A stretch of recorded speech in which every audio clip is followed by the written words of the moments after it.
Hello, welcome to Unique Academy YouTube channel. We will continue our expected question series which can be very important for your upcoming prelim 2026.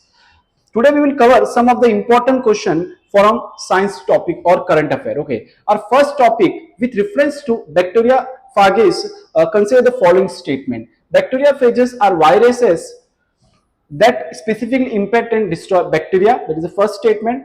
Unlike antibiotics, bacteriophages have broad spectrum action against multiple bacterial species. Bacteriophages can evolve in response to bacterial resistance. This is a third statement. ठीक है.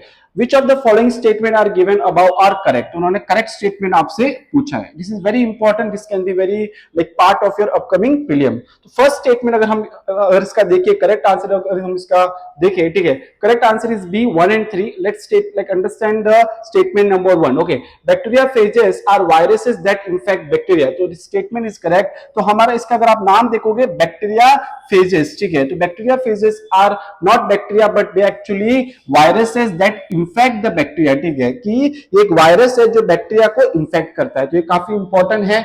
They attach to bacterial cell, inject genetic material, replicate inside and ultimately destroy the bacteria. Okay, तो ये bacteria को destroy करने का काम करता है, इसलिए इनको हम लोग क्या बोलते हैं? Good viruses in theoretic context. This is very important. ठीक है, इनको हम लोग गुड वायरसेस बोलते हैं, तो ये आपको पता होना चाहिए. ठीक है, स्टेटमेंट नंबर 2 जो यहाँ पे था, statement number 2, unlike antibiotics bacteriophages have broad spectrum action against multiple bacterial species. क्या वो मल्टीपल बैक्टीरियल स्पीसीज के अगेंस्ट काम करता है क्या? ठीक है, तो नो, बैक्टीरियोफेजेस अगर आप देखो they are very highly specific, target only particular strain of bacteria. Unlike antibiotics specially broad spectrum, they do not act as a multiple species. तो सिर्फ एक पर्टिकुलर स्ट्रेन ऑफ बैक्टीरिया के अगेंस्ट ही काम करता है. This can be a very important statement. तो ये इनकरेक्ट स्टेटमेंट आपका आंसर में हो जाएगा. Statement number 3 is correct. Okay, just like अगर आप देखो स्टेटमेंट नंबर 3 क्या था अपना? Bacteriophages can evolve response to bacterial resistance. तो क्या वो इवॉल्व होता है? Yes, it evolve just like a normal evolutionary process. Just like bacteria develop resistance, phages also evolve. ठीक है, this create a dynamic evolutionary arm race. Bacteria develop resistance, phages अपने आप को अडॉप्ट करते. बैक्टीरिया अपने आप को रेजिस्ट करता है, तो फेजेस जो बैक्टीरियोफेजेस रहेगा वो अपने आप को अडॉप्ट करेगा. बेसिकली एक वायरस अपने आप को अडॉप्ट करेगा और न्यू फेजेस वेरिएंट फिर एक एमर्ज होगा. This is a major advantage over antibiotic जो नेचुरली इवॉल्व नहीं होता, वहां पे आपको ह्यूमन का इंटरफेरेंस लगता है. ओके, सो इसका आंसर अगर आप देखोगे यहाँ पे आंसर इसका रहेगा 1 and 1 and 3. ओके, तो इसका आंसर 1 and 3 हो जाएगा. ये काफी इंपॉर्टेंट है. सेकंड क्वेश्चन अगर आप देखोगे, they have asked which of the following best describe anti microbial resistance. AMR को बेस्ट डिस्क्राइब करने के लिए क्या है? ठीक है, सो यहाँ पे 4 स्टेटमेंट है. The ability of antibiotics to destroy multiple strain of bacteria, the adoption of microbes to survive even in the presence of antimicrobial drugs, the immune system response to bacterial infection, the use of genetically modified virus to treat bacterial infection. ठीक है, 4 statement यहाँ पे दिए हैं कि AMR क्या होता है. ठीक है, तो बहुत बार आपने न्यूज में देखा भी रहेगा एंटी माइक्रोबियल रेजिस्टेंस. तो इसकी स्टेटमेंट में अगर आप देखोगे resistance means someone is evolving and जो अपने यहाँ पे एंटीबायोटिक्स है उनको रेजिस्ट कर रहा है, उनसे वो बैक्टीरिया मर नहीं रहे. ठीक है, उनसे वो बैक्टीरिया को हम यहाँ पे किल नहीं कर पा रहे. ठीक है, तो अगर आप देखोगे स्टेटमेंट में the adoption of microbes to survive even in the presence of antimicrobial drugs. ठीक है, तो ये इसका राइट आंसर हो जाएगा. Answer is B. Just see AMR occur when pathogen evolve and become resistant to drugs due to misuse, overuse of antibiotics. India में बहुत बड़ा प्रॉब्लम है antibiotic resistance leading to treatment failure and spread of superbugs. वो यहाँ पे उनका spread बढ़ जाता है. अगर आप देखो कुछ दिन फॉर एग्जांपल टीबी एक बहुत बड़ा प्रॉब्लम है इंडिया में, जिसको इंडिया खत्म नहीं कर पा रही है because over the period of time जो ड्रग हम देते हैं टीबी पेशेंट्स को, वो जो उनके बॉडी में जो बैक्टीरिया रहते हैं वो अपने आप को रजिस्ट कर देते हैं ड्यू टू एंटीमाइक्रोबियल रेजिस्टेंस. ठीक है, सो ये काफी इंपॉर्टेंट है. प्लीज सी टू इट के इसके सराउंड जो भी आपके कंसेप्ट बनते हैं वो आप पढ़ के जाए कौन से इंडिया ने इनिशिएटिव लिए. ठीक है, let's move to the third question. Ad-Falki vaccine recently seen in the news is, what is this particular thing? Okay, the new vaccine developed to prevent dengue infection. That is the first statement. A recombinant multi-stage malaria vaccine targeting Plasmodium falciparum. A genetically modified mosquito used to control malaria transmission and antiviral drug used for treating viral hemorrhagic fever. Okay, so यहाँ पे 4 statement उन्होंने दिए हैं. Now through option अगर आप देखोगे यहाँ पे उन्होंने पूछा एड फेल्की वैक्सीन, ठीक है, और यहाँ पे भी देयर इज अ फेल्कीपेरम करके एक पर्टिकुलर एक स्ट्रेन है. तो आप जनरली लॉजिक के साथ जा सकते हो. इट माइट बी यूपीएससी भी बहुत बार ऐसे आपको हिंट देती है, तो अगर आप हिंट पकड़ लेते हो तो आपको इजीली आंसर 2 मार्क्स वहां पे मिल जाते हैं, ठीक है. तो answer is a B. It is a recently recombinant multi stage malaria vaccine जो एक डिजाइन की है, ठीक है, टारगेटिंग प्लाज्मोडियम फेल्कीपेरम, ठीक है. तो ये काफी इंपॉर्टेंट है, तो ये आपको पता होना चाहिए, ठीक है. Let's move toward the fourth question. Fourth question is RTS and R21R recently approved malaria vaccine. क्या recently approved malaria vaccine है क्या? This vaccine provide more than 95% protection against malaria.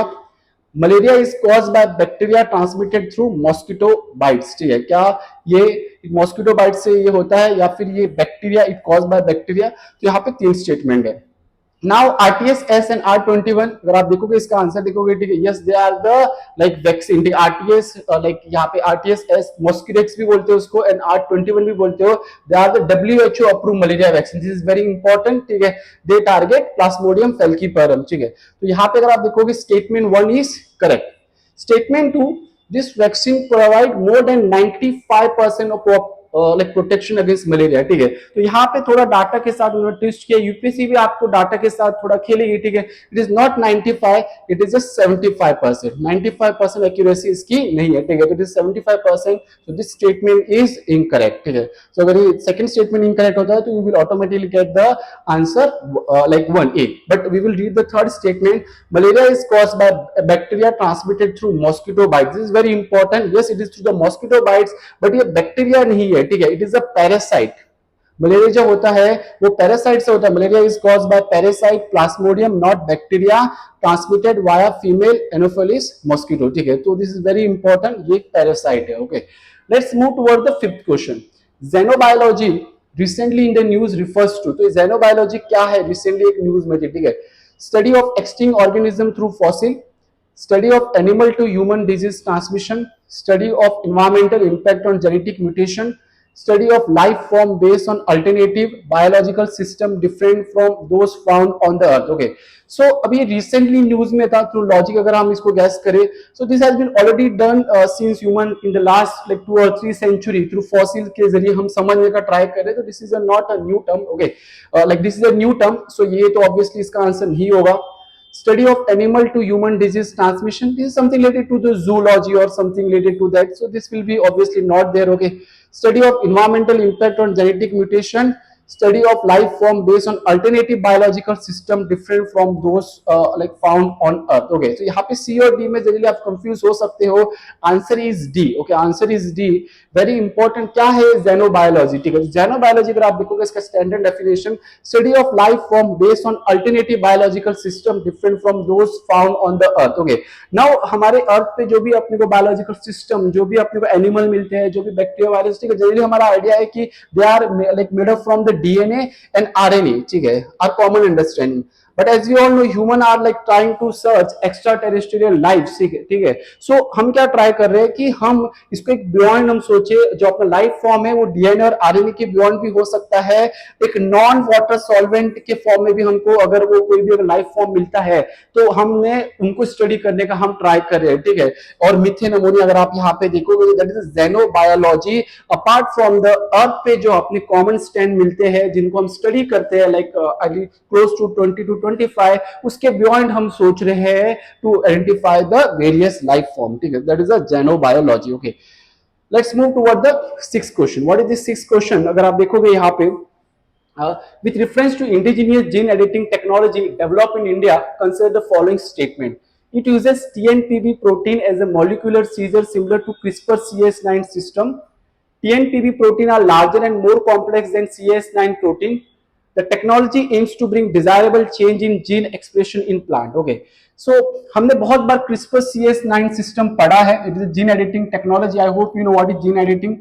Okay, now India have developed its indigenous gene editing technology and that is a TNPB, ठीक है. It is a TNPB. So ये अपने indigenously यहाँ पे molecular seizure हमने बनाया similar to CRISPR-9.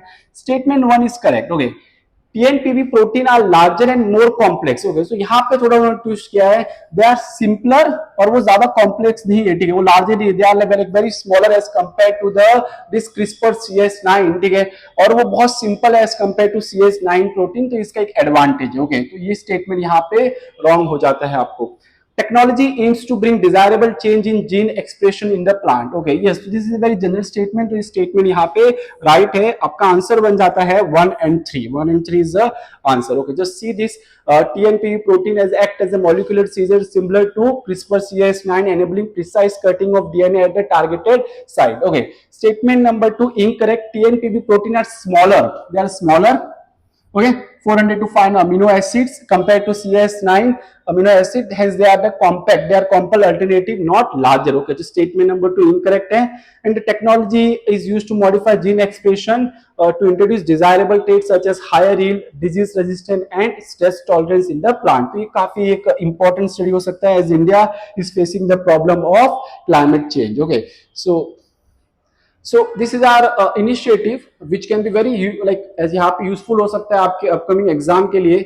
ऐसे ही questions के लिए हमारे साथ बने रहिए। Thank you.